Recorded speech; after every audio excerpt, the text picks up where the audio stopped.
ഇതുപോലുള്ള ബിംബങ്ങളൊന്നും ഇവിടെ ഈ അടുത്ത കാലത്തൊന്നും ആളുകൾ കൊണ്ടുവച്ചതാണ്. ഈ കാലത്ത് സെൻറ്റിമെൻറ്റ്സിന് എന്ത് വാല്യൂ, പ്രത്യേകിച്ച് കാണികളുടെ സെൻറ്റിമെൻറ്റ്സിന്. അപ്പോൾ ഈ ഒരു യാത്ര കൊണ്ട് ആ ഒരു ലക്ഷ്യം കൂടെ എനിക്കുണ്ടായിരുന്നു. ഓൾമോസ്റ്റ് ഒന്ന് ഫിറ്റായ കണക്കൊക്കെ ഇപ്പോൾ ഫീൽ ചെയ്യുന്നുണ്ട്. ബോഡി ടെമ്പറമെൻ്റ് ഉള്ളവർക്ക് ഉപയോഗിക്കാം എന്നൊക്കെ അങ്ങനെ ഒരു വാസ്റ്റായിട്ടുള്ളൊരു സയൻസ് അത് ഇത്രയും കാലങ്ങളോളം നിലനിൽക്കുന്നുണ്ടെങ്കിൽ സ്കെൽറ്റായിട്ടുള്ളൊരു മനുഷ്യൻ, അദ്ദേഹത്തിനെ ലാത്തി എന്നാണ് വിളിക്കുന്നത്. അയാൾ ഈ മലയുടെ എടുക്കുന്ന കണ്ടിരുന്ന് വഴുതി വെറുതെ ഒരു ഫിറ്റ്നസ് സർട്ടിഫിക്കറ്റ് വാങ്ങിച്ചുകൊണ്ട് വരുന്നതിലൊന്നും കാര്യമില്ല. കാർഡിയാക് സൈഡ് സേഫ് ആണെന്നുള്ള ഒരു ഫിറ്റ്നസ് നിങ്ങൾ എടുത്തിട്ട് ഇത്തരത്തിലുള്ള ട്രക്ക് ചെയ്യുന്നതായിരിക്കും കുറച്ചും കൂടെ ബെറ്റർ എന്നുള്ളതാണ് എൻ്റെ. എല്ലാ കഠിനമായിട്ടുള്ള വെയിലിനും ഒടുവിലൊരു നല്ല തണലുണ്ടാവും. അതും അഗസ്ത്യർകൂട യാത്രയുടെ മാത്രം ഒരു പ്രത്യേകത. ഇങ്ങനെ തന്നെയാണ് അങ്ങ് ടോപ്പ് വരെ. ടോപ്പിലും ഒരുപാട് വൃക്ഷങ്ങളില്ലാത്ത സ്ഥലങ്ങളിലൂടെ കടന്നു ചെല്ലുമ്പോൾ അത് തളർന്നു ചെല്ലുന്നത് ഒരു ഗുഹ പോലുള്ള വൃക്ഷങ്ങൾക്കിടയിലായിരിക്കും. ഞാൻ ആദ്യം പോയ സമയത്തുള്ള വിഷ്വൽസ് ആയി കാണുന്നത് ഭയങ്കര ബ്യൂട്ടിഫുൾ ആയിട്ടുള്ള ഒരു അനുഭവമായിരുന്നു. പിന്നീട് ടോപ്പിൽ കുറച്ച് വിഷ്വൽസ് ഒക്കെ എനിക്ക് എടുക്കണമെന്നുണ്ടായിരുന്നു. പക്ഷെ അന്ന് എനിക്ക് എത്രത്തോളം സാറ്റിസ്ഫാക്ഷൻ ഇല്ലായിരുന്നു. കാരണം ഇതുപോലെ നമ്മളത്രയും വലിയൊരു സാധനയോടുകൂടി വ്രതമൊക്കെ എടുത്ത് ചെല്ലുമ്പോഴത്തേക്ക് അതിനകത്ത് ഫ്രണ്ടിൽ ചെന്ന് തൊഴിയാൻ പോലും അവസരം നിഷേധിച്ച് ഇങ്ങനെ ടയറൊക്കെ കെട്ടി വെച്ചിരിക്കുന്ന കാണുമ്പോൾ ഭയങ്കര മനസ്സിന് വലിയൊരു വിഷമമായിരുന്നു. പക്ഷേ ഈ കാലത്ത് സെൻറ്റിമെൻറ്റ്സിന് എന്ത് വാല്യൂ, പ്രത്യേകിച്ച് കാണികളുടെ സെൻറ്റിമെൻറ്റ്സ്.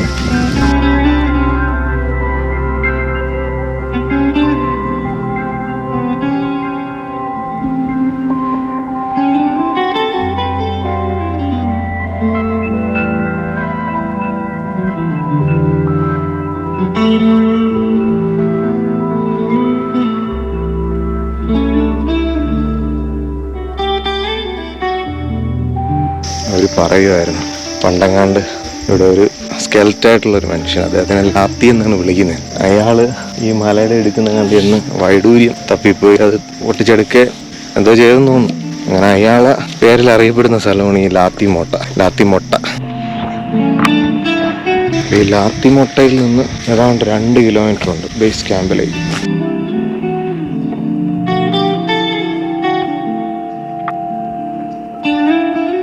നല്ല ബ്യൂട്ടിഫുൾ ആയിട്ടുള്ളൊരു സ്ഥലമാണ്.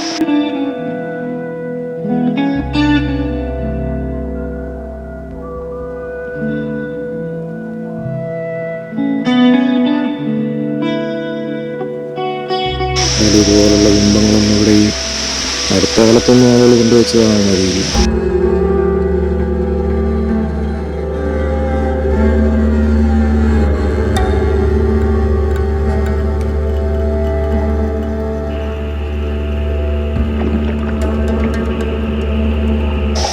ഇതുപോലുള്ള കുറേ പ്രതിഷ്ഠകളൊക്കെ വഴിയിലുണ്ടായിരുന്നു. കൊറോണയൊക്കെ വരുന്നതിന് മുമ്പേ, ഒരു 2-3 വർഷം മുന്നേ, അന്ന് വരുമ്പോഴും ഒരുപാട് പ്രതിഷ്ഠകളുണ്ടായിരുന്നു വഴിയിലൊക്കെ. ഇപ്പം എന്തായാലും ഒരുപാട് പ്രതിഷ്ഠകൾ എടുത്ത് കളഞ്ഞിരിക്കുന്നു. ഇതെന്തുകൊണ്ട് എടുത്ത് കളഞ്ഞില്ലെന്ന് മനസ്സിലായില്ല. ഗണപതി ഇനി എടുക്കാനുള്ള ഒരു ഭയം കൊണ്ടാണോ എന്ന് അറിയത്തില്ല. ആ വഴിയിൽ ടയർ ക്യാമ്പ് കഴിഞ്ഞിട്ട് കുറച്ച് ദൂരം അങ്ങോട്ട് ചെല്ലുമ്പോഴും ഒരു പാറയും അവിടെ ഒരു ചെറിയൊരു വിഗ്രഹമൊക്കെ ഉണ്ടായിരുന്നു. അതും എടുത്ത് കളഞ്ഞിരിക്കുന്നു. പിന്നെ ടോപ്പിലോട്ട് പോണ വഴിക്ക് അവിടെ ഒരു വിഗ്രഹം ഉണ്ടായിരുന്നു. അപ്പോൾ അതും എടുത്ത് കളഞ്ഞിരിക്കുന്നെന്നാണ് പറയുന്നത്. അത് ഞാൻ പോയി കണ്ടില്ല. എന്തായാലും വിശ്വാസങ്ങളങ്ങനെ ഓരോന്നായിട്ട് വേരോടെ പുഴുതെറിഞ്ഞ് തുടങ്ങിയിട്ടുണ്ട്. ഈ അവസാനം അഗസ്ത്യ ഗുരുവിനെങ്കിലും അവിടെ സർവേ ചെയ്യിപ്പിച്ചാൽ മതിയായിരുന്നു. ഭാവിയിൽ ചിലപ്പോൾ ആ ഒരു വിഗ്രഹം എടുത്ത് കളഞ്ഞെന്ന് വരാം. ഇതിപ്പോൾ ഒരു കോൺട്രവേഴ്സി ഉണ്ടാക്കുന്നതും പറയുന്നതല്ല. ഞാൻ ഈ ഒരു വൈദ്യ മേഖലയിലുള്ള ഒരാളായതുകൊണ്ട് എൻ്റെ മനസ്സിലെ വികാരം ഞാൻ നിങ്ങൾക്കൊപ്പം ഷെയർ ചെയ്യുന്നതെന്ന് മാത്രം. അത് പേഴ്സണലായിട്ടുള്ള കാര്യമാണ്.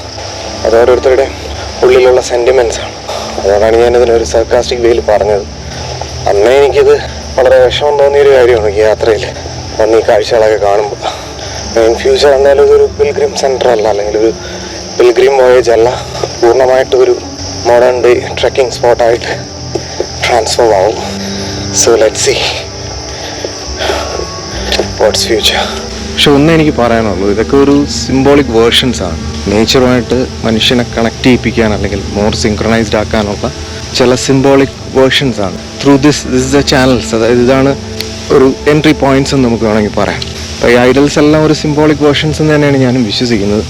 പക്ഷേ എങ്കിലും ഞാനൊക്കെ പഠിച്ച വൈദ്യശാസ്ത്രം നമ്മൾ ഓർക്കേണ്ട എത്രയോ ആയിരക്കണക്കിന് വർഷങ്ങൾക്ക് മുന്നിൽ രചിക്കപ്പെട്ട കൃതികളാണ് നമ്മളിന്ന് ഫോളോ ചെയ്യുന്നത്. ഒരു ഡയഗ്നോസ്റ്റിക് ആസ്പെക്റ്റിൽ നോക്കുമ്പോൾ പോലും ഞങ്ങൾക്ക് നാഡി പരീക്ഷയുണ്ട്. ഈ നാഡി പരീക്ഷ എന്ന് പറയുന്നത് നമ്മൾ നാഡി ഡയഗ്നോസ് ചെയ്തിട്ട് മനസ്സിൽ ആ നാഡിയുമായിട്ട് കണക്ട് ചെയ്യുന്നൊരു പാട്ട് നമ്മൾ റിസൈറ്റ് ചെയ്ത് നോക്കും.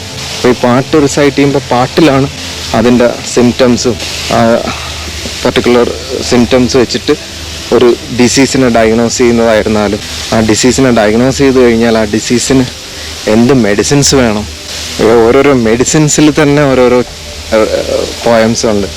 അത് റിസൈറ്റ് ചെയ്തിട്ട് നമുക്ക് ഇന്ന പ്ലാന്റ് ഇന്ന അസുഖങ്ങൾക്ക് ഇന്ന ടൈപ്പ് ഓഫ് ബോഡി ടെമ്പറമെൻ്റ് ഉള്ളവർക്ക് ഉപയോഗിക്കാം എന്നൊക്കെ അങ്ങനെ ഒരു വാസ്റ്റ് ആയിട്ടുള്ളൊരു സയൻസ്.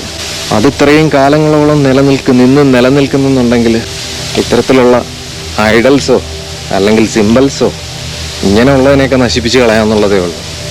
പരമ്പര എക്കാലവും നിലനിൽക്കും, പ്രത്യേകിച്ച് അഗസ്ത്യ ഗുരുവിൻ്റെ പരമ്പര.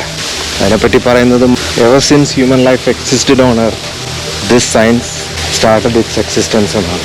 അപ്പോൾ അങ്ങനെയുള്ളൊരു ശാസ്ത്രം മനുഷ്യനുള്ളിടത്തോളം കാലം അതിൻ്റെ അറിവുകൾ പകർന്ന് തലമുറകളായിട്ട് പകർന്ന് അതിവിടെ നിലനിൽക്കുക തന്നെ ചെയ്യും.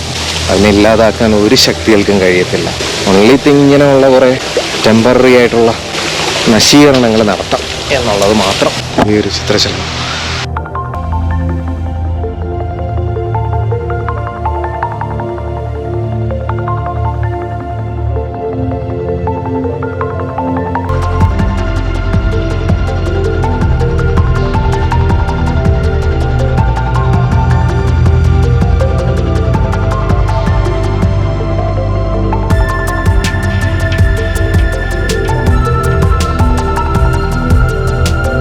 കൊറോണയൊക്കെ വന്നതിന് ശേഷം ഹെൽത്ത് വൈസ് ഒട്ടും കോൺഷ്യസ് ആയിരുന്നില്ല. ഇപ്പോൾ ഹെവി ആയിട്ട് ഫുഡൊക്കെ കഴിക്കും, ഒട്ടും ഹെൽത്ത് കോൺഷ്യസ് അല്ലാതെ, ഒട്ടും എക്സസൈസ് ഇല്ല, ജസ്റ്റ് കുറച്ച് സൈക്ലിംഗ് ചെയ്യുമെന്നുള്ളതല്ലാണ്ട് വലിയ വർക്കൗട്ട്സ് ഒന്നും ഇല്ല. അപ്പോൾ ഈ ഒരു യാത്ര കൊണ്ട് ആ ഒരു ലക്ഷ്യം കൂടെ എനിക്കുണ്ടായിരുന്നു.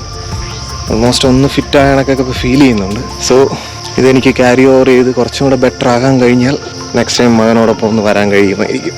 എനിവേ ഒരു റീസെറ്റാണ് ഞാനും മനസ്സിൽ കണ്ടിരുന്നത്. അത് ടോപ്പിക് കയറാതെ തന്നെ എനിക്ക് കഴിഞ്ഞു എന്നാണ് എൻ്റെ വിശ്വാസം. ഇനി ഇവിടെ നിന്ന് അങ്ങോട്ടുള്ള എൻ്റെ ജേണി എങ്ങനെയാണെന്നുള്ളത് നിങ്ങളൊന്ന് ഒബ്സർവ് ചെയ്യുക. If you are interested in my contents do share your opinion in the form of comments. അപ്പോൾ അങ്ങനെ നമ്മൾ ഈ ത്രൂ ഔട്ട് ദ ജേണി ആവശ്യത്തിനുള്ള വെള്ളം നമുക്ക് സ്റ്റോർ ചെയ്ത് വെക്കാനുള്ള അവസരങ്ങളുണ്ട്. എന്ന് വെച്ചാൽ നമ്മളതെല്ലാം കൂടെ സ്റ്റോർ ചെയ്തുകൊണ്ട് നടക്കേണ്ട കാര്യമില്ല. എല്ലായിടത്തും ഇങ്ങനെ ഇതുപോലുള്ള നീരുറകൾ ടോപ്പ് എത്തുന്ന വരെ, ടോപ്പിൽ മാത്രം, ടോപ്പിൽ ചെന്നാലും ഗുരുവിൻ്റെ പൂങ്കാവനം എന്ന് പറയുന്നത് ഉള്ളിലോട്ടൊക്കെ കംപ്ലീറ്റ് ഔഷധ സസ്യങ്ങളാണ്. അതൊക്കെ അവർ അങ്ങോട്ട് വിടാതിരിക്കുന്നവരാണെങ്കിൽ നല്ലതാണ്. കാരണം അതിലോട്ടൊന്നും ആൾക്ക് ഒരു ആക്സസും കൊടുത്തിട്ടില്ല. അതൊക്കെ എനിക്ക് തോന്നുന്നു കാണികൾക്ക് മാത്രമേ ആക്സസ് ഉള്ളൂ. അതിനകത്തോട്ട് ചെന്ന് കഴിഞ്ഞാൽ അതിനകത്താണ് ശരിക്കും കാണേണ്ടതെന്നാണ് എൻ്റെ ഗുരുവൊക്കെ പറഞ്ഞു കേട്ടിട്ടുള്ളത്. ഒരുപാട് rare and endangered species of medicinal herbs and trees. അവിടെ ചെന്ന് കാണുന്ന ഒന്നും നമ്മുടെ ജീവിതത്തിൽ നമ്മൾ കണ്ടിട്ടുള്ള ചെടികളോ വൃക്ഷങ്ങളോ ആയിരിക്കത്തില്ല. അതാണ് അവിടുത്തെ പ്രത്യേകത. അതും ഷോർട്ടായിട്ടുള്ള കുള്ളന്മാരായിട്ടുള്ള വൃക്ഷങ്ങളും ഒരു ഹെവൻലി ഫീലാണ്. നമ്മൾ ശരിക്കും ഹെവനിലെത്തിയ പോലുള്ളൊരു അനുഭൂതിയാണ്. ഇത്തവണ അനുഭവിച്ചറിയാനുള്ള യോഗമില്ല, പക്ഷേ നിരാശയില്ല. ഇനിയും ഗുരു അനുഗ്രഹിച്ചാൽ എൻ്റെ മകനോടൊപ്പം ഒന്നും കൂടി യാത്ര ചെയ്യാനുള്ള ഭാഗ്യം എനിക്കുണ്ടാകുമെന്ന് പ്രതീക്ഷിക്കുന്നു. പിന്നെ one more thing I want to add. ഇവിടെ ബേസ് ക്യാമ്പിലല്ല പോണക്കാട് ബേസ് ട്രിപ്പിൽ തന്നെ ഒരു എഴുതി വെച്ചിട്ടുണ്ട് ഡൂസ് ആൻഡ് ഡോൺസ്. അതായത് നിങ്ങൾക്ക് കാർഡിയാക് സംബന്ധമായിട്ടോ അല്ലെങ്കിൽ എന്തെങ്കിലും കാർഡിയാക് ഹിസ്റ്ററിയാണ് മെയിൻ, അങ്ങനെ എന്തെങ്കിലും ഹിസ്റ്ററി ഉണ്ടെന്നുണ്ടെങ്കിൽ നിങ്ങൾ കഴിവതും ഈ ട്രക്ക് ഒഴിവാക്കാൻ നോക്കുക. എന്നിട്ട് നിങ്ങൾക്ക് കാടൊക്കെ കാണണമെന്നുണ്ടെങ്കിൽ പൊന്മുടി ചെന്ന് കഴിഞ്ഞാൽ അവിടെ നിന്ന് സീതാതീർത്ഥം എന്ന് പറഞ്ഞിട്ടൊരു സ്ഥലത്തേക്ക് ഒരു ട്രക്കിങ്ങിന് കൊണ്ടുപോകണം. അതൊക്കെ കുറച്ചും കൂടെ ഈസി ടാസ്കുകളാണ്. അങ്ങനെയുള്ളൊരു സ്ഥലം ചൂസ് ചെയ്ത് നിങ്ങൾക്ക് അങ്ങനെ ഒരു അത്രയും ഏർജ് ഉണ്ടെങ്കിൽ, കാട്ടിക്കൂടെ നടക്കാനൊക്കെ ആഗ്രഹം ഉണ്ടെങ്കിൽ, അതിയായ ആഗ്രഹം ഉണ്ടെങ്കിൽ നിങ്ങൾ അങ്ങനെയുള്ളൊരു സ്ഥലം ചൂസ് ചെയ്യുക. This is tough. ഞാനിപ്പോൾ എടുത്തു പറയാൻ കാരണം കഴിഞ്ഞ ഈ സീസണിലാണോ എന്ന് അറിയത്തില്ല, അതേ കഴിഞ്ഞ സീസണിലാണോ എന്ന് അറിയാൻ പറ്റും. ഒരാളിന് കാർഡിയാക് അറസ്റ്റ് വന്ന് എല്ലാം കഴിഞ്ഞ് തിരിച്ചിറങ്ങി. ആളൊരു പട്ടാള ഓഫീസറാണ്, വർക്കിംഗ് ആണ്. അപ്പോൾ നമ്മൾ ഇമാജിൻ ചെയ്യേണ്ട അദ്ദേഹത്തിൻ്റെ ഹെൽത്ത് എന്തായിരിക്കും. അങ്ങനെയുള്ള ഒരാളിന് പോലും ഒരു കാർഡിയാക് അറസ്റ്റ് വന്നിട്ട് മരണപ്പെട്ടു. താഴെ എത്തിയിട്ടാണ് മരണപ്പെട്ടതെന്ന് പറയുന്നത്. അപ്പോൾ അത്രയും ടഫാണ്. അസ്ഥികൂടം പോലുള്ളൊരു സ്ഥലം നിങ്ങൾ ട്രക്ക് ചെയ്യാൻ ആഗ്രഹിക്കുന്നു. അങ്ങനെ നിങ്ങൾ പ്ലാൻ ചെയ്യുമ്പോൾ ഒന്നുമില്ലെങ്കിലും better you go for A health checkup. വെറുതെ ഒരു ഫിറ്റ്നസ് സർട്ടിഫിക്കറ്റ് വാങ്ങിച്ചുകൊണ്ട് വരുന്നതിലൊന്നും കാര്യമില്ല. കാർഡിയാക് സൈഡ് സേഫ് ആണെന്നുള്ള ഒരു ഫിറ്റ്നസ് നിങ്ങൾ എടുത്തിട്ട് ഇത്തരത്തിലുള്ള ട്രക്ക് ചെയ്യുന്നതായിരിക്കും കുറച്ചും കൂടെ ബെറ്റർ എന്നുള്ളതാണ് എൻ്റെ ഒരു ഫിസിഷ്യൻ പോയിന്റ് ഓഫ് വ്യൂവിൽ എൻ്റെ ഒരു അഡ്വൈസ്. അപ്പോൾ ഞാൻ ഏതാണ്ട് ഡെസ്റ്റിനേഷൻ എത്താറായി. ഞാൻ ഈ ഒരു ട്രാവൽ വ്ളോഗല്ല, ഒരു ബ്ലിസ്ഫുൾ സ്റ്റോറി ഇവിടെ അവസാനിപ്പിക്കുകയാണ്. ഇതിൽ പറഞ്ഞതെല്ലാം എൻ്റെ പേഴ്സണൽ സെൻറ്റിമെൻറ്റ്സ് ആണ്. അതിനൊന്നും ഒരു കോൺട്രവേഴ്സ്യൽ ആംഗിളിൽ എടുത്ത് ആരും ചർച്ച ചെയ്യരുത്. എനിവേ എൻ്റെ വീഡിയോസ് എല്ലാം കണ്ടു നോക്കി അറിയാം. പൊളിറ്റിക്കൽ ഇഷ്യൂസ് ആയിരുന്നാലും പബ്ലിക് ഇഷ്യൂസ് ആയിരുന്നാലും ഇതിലൊന്നിലും തലയിടാതെ ഒരു വഴിയെ കൂടെ ഒഴിഞ്ഞു നടക്കുന്ന ഒരാളാണ്.